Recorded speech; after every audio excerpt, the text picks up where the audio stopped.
खेसारी लाल यादव ने भोजपुरी में खींच दिए बहुत ही बड़ा लकीर। तो क्या है वीडियो की पूरी जानकारी जानने के लिए वीडियो के लास्ट तक बने रहिए।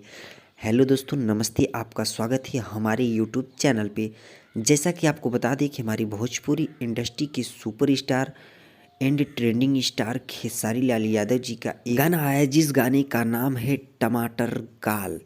यह सॉन्ग सिर्फ 3 घंटे में एकदम तहलका मचा के रख दिया है। 3 घंटे में, सिर्फ 3 घंटे में 3,60,000 व्यूज आए हुए हैं। 1 घंटा 1 लाख व्यूज के आंकड़ा पर चल रहा है। तो ये सिर्फ आपके प्यार दुलार के बदौलत तो हो पाया है। तो आपके भोजपुरी के बेस्ट सिंगर कौन है, कमेंट बॉक्स में कमेंट करिए। ऐसे ही भोजपुरी के रिलेटेड इन्फॉर्मेशन पाने के लिए, ऐसे ही खेसारी लाल यादव जी के रिलेटेड वीडियो पाने के लिए हमारे चैनल को कर दीजिए सब्सक्राइब और बेल आइकन को कर दीजिए प्रेस, क्या ताकि मैं जो भी नया वीडियो अपलोड करूँ उसका नोटिफिकेशन सबसे पहले आप तक पहुँचे। जय भोजपुरी समाज।